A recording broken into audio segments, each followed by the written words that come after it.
Hello everyone, it's Katie. Um, I am going to do an unboxing video of the Tarot of the Owls by Pamela Chen and Elizabeth Alba.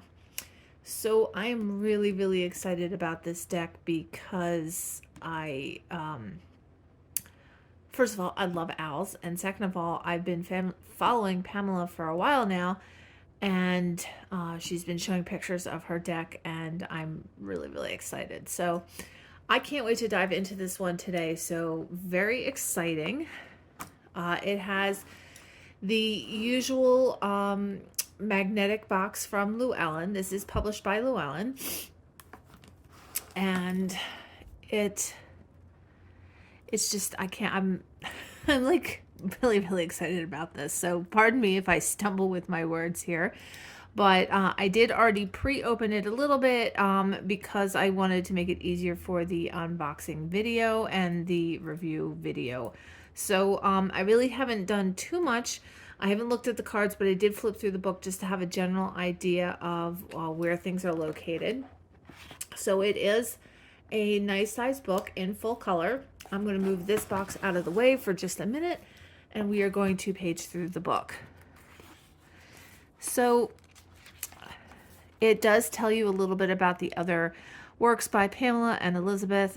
So Pam has done the Enchanted Crystal Magic and the Witchling Academy Tarot. And these are other works by Llewellyn. I know that Pam has another deck, the Magical Unicorn Tarot, I think, that she, I believe, self-published. So that's also available by her. And if you're interested in her stuff, I will put, well, I think she probably has, let me look in the back of the book, see if she's, I was wondering if she had her social media on here. She doesn't. So anyway, I will put her social media contact information here. And Elizabeth, Pam hangs out a lot on Instagram. So if you're interested in following her, Instagram is the place to be for that. She also has a Facebook group, a couple actually, but I will also put that information in too. So it is a color guidebook, and it is pretty glossy like the other Llewellyn. So I'm sorry about the light above. We kind of need it to be able to see, so I do have to have it on. It does have a table of contents. It goes over introduction, the calling, rules of the realm, know it owl instead of know it all, know it owl, the major arcana, the minor arcana, the court card, spread your wings, and the conclusion is taking flight. So it does go over a little bit about the deck in the beginning, and then it tells you about the rules of the realm is really about the layout of the tarot. So the major arcana, the minor arcana, the court cards, through the elemental suits. So wands, it tells you about wands, swords, pentacles, and cups, how to care for your deck, how to interview your deck, shuffling and reading the cards, daily tarot exercises, jack of all trades, and then it goes into the major arcana. So what we're going to do is the last couple times we've read cards, I'm going to read the High Priestess card for today, so you guys can learn a little bit about how she laid out the guidebook. So I think you guys can see it pretty well. If you fly high above the trees into the mysteries of the night sky, you will find the High Priestess of the Owl Realm. She rests on the beautiful crescent moon, and she is full of enchantment and wisdom. Those who visit the High Priestess want to reveal answers that are hidden in the dark. What many don't understand is that you don't need to seek the High Priestess or anyone else to receive answers to the mysteries you want to solve. You know yourself best, and you have an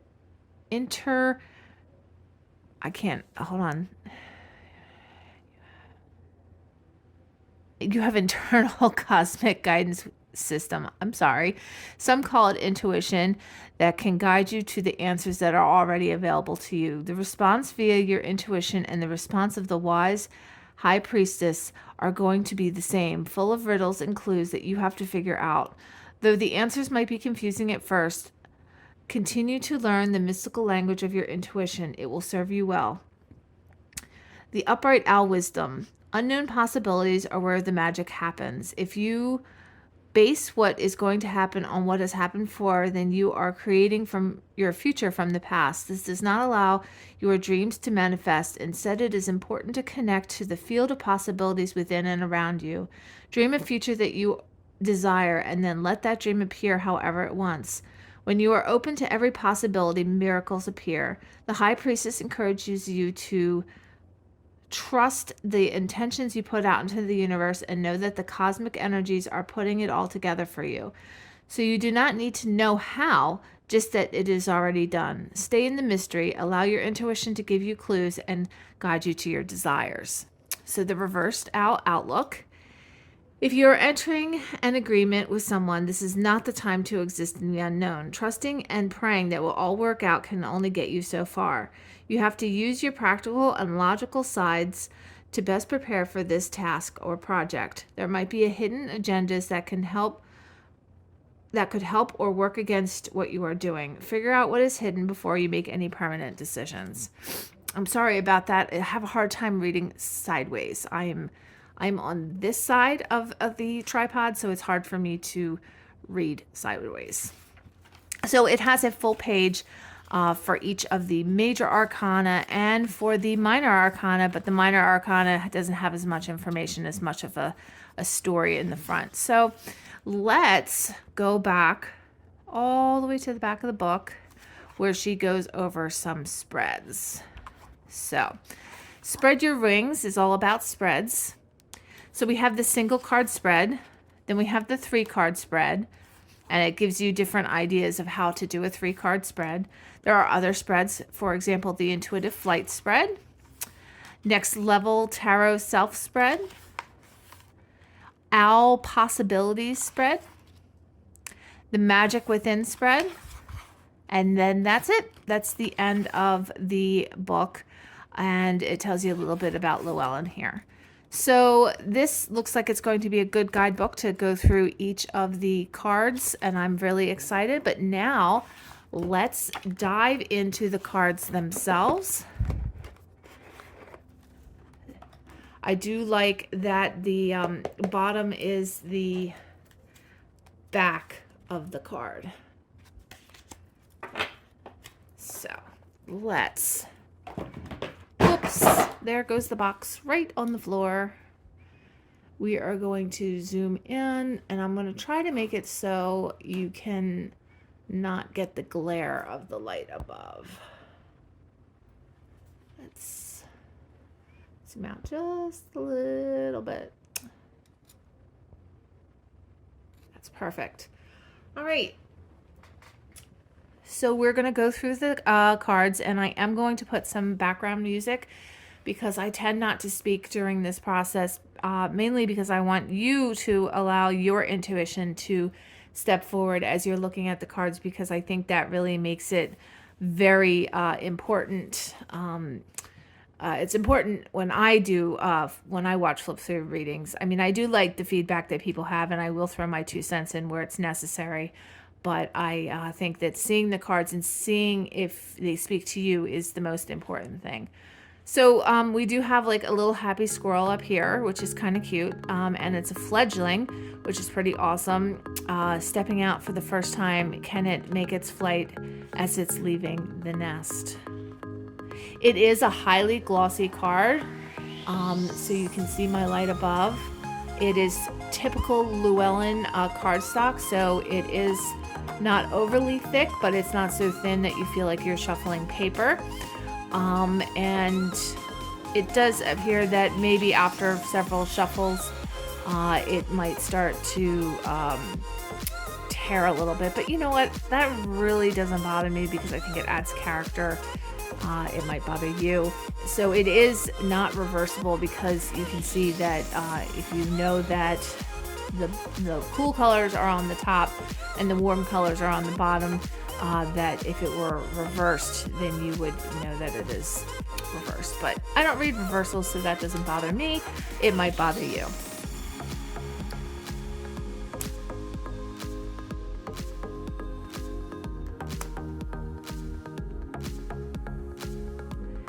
So I like how it has the feminine symbol here.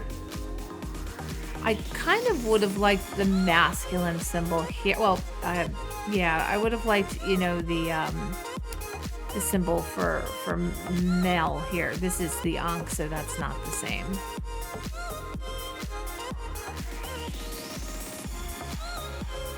The other thing I really like about this deck is that it's not just one kind of owl, that it's a whole family of owls. And I know that each of the suits is a different kind of owl. So the barred owl, the great horned owl, I think the burrowing owl, and then I'm not too sure. As we go through, I might be able to tell you which owl is which. But very cool.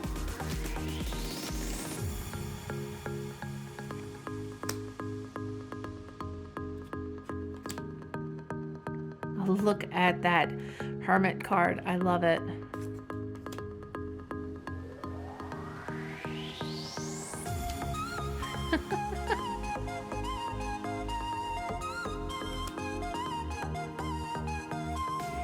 And I love that the colors just really pop out with this deck.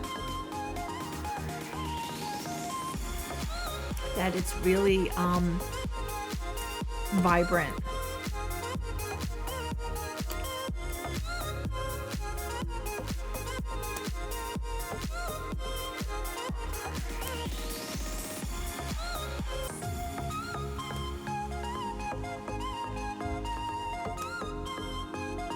Look at the sun card.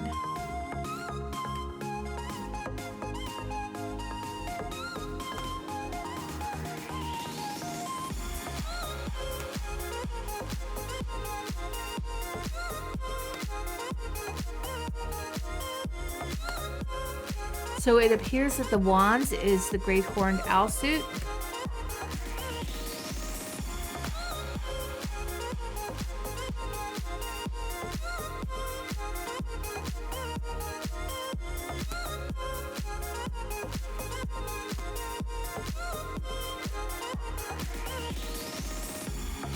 And you can see like that look of anguish on his face of like how hard it is for him to carry those wands up. Well, fly with those wands. So snowy owls would be the suit of the swords. And here it's a heart, so it's like it's piercing his home. It's piercing where he or she lives. That's an interesting take on the Three of Swords.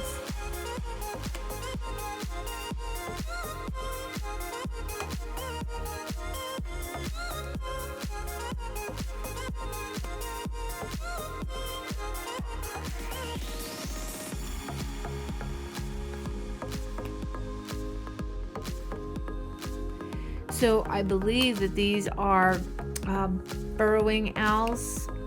Let me see and make sure I'm saying that correctly. Let's see. Yeah.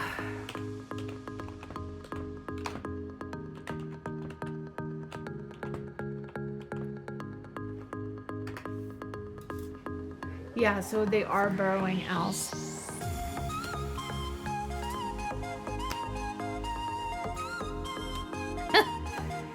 And the artist really did a good job capturing the personality of owls.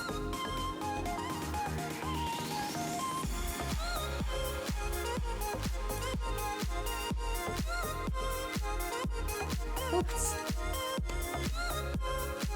Polishing his tentacles.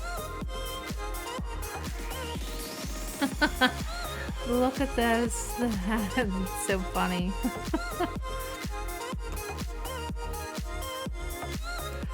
Okay, so now if I am correct, those are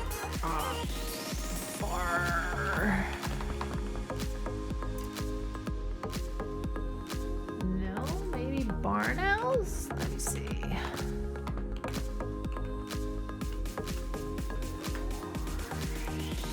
Yeah, so those are barn owls.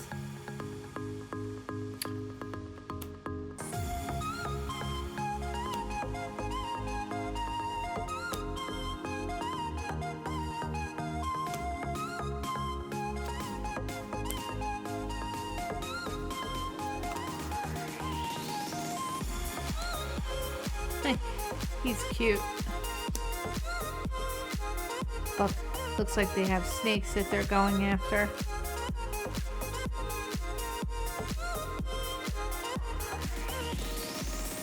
Look at that face.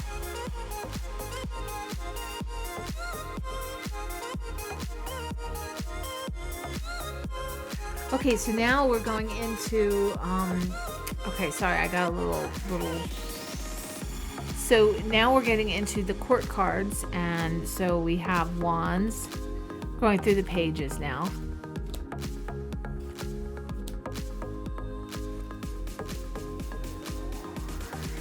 Knights. The Queen of Wands. Swords. Pentacles. And Cups. The Kings.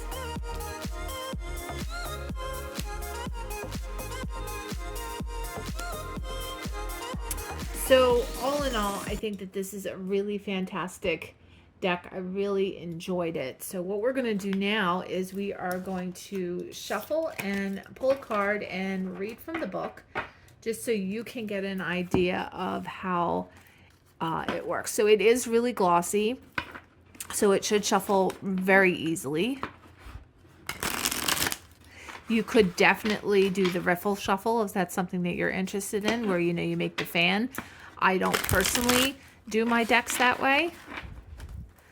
As you can see, it is starting to bend a little bit just from the shuffling process, but I have found that if you shuffle a couple times going in reverse and you push, you can put them back.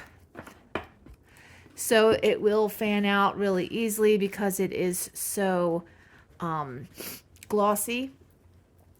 So I'm being called to this one right here, which is the Queen of Swords.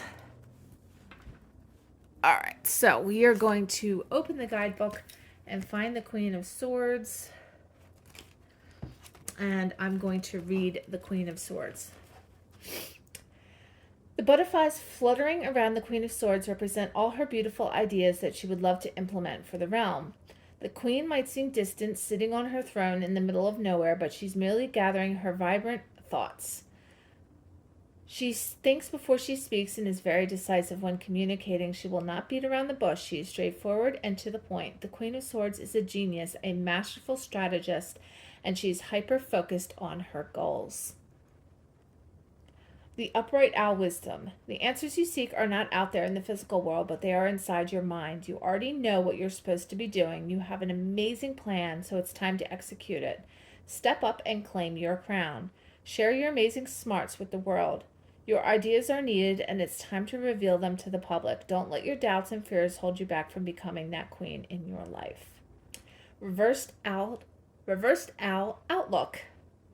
You are overthinking things and complicating the plan. Go back to what you first created, then choose the strategy that feels best for you.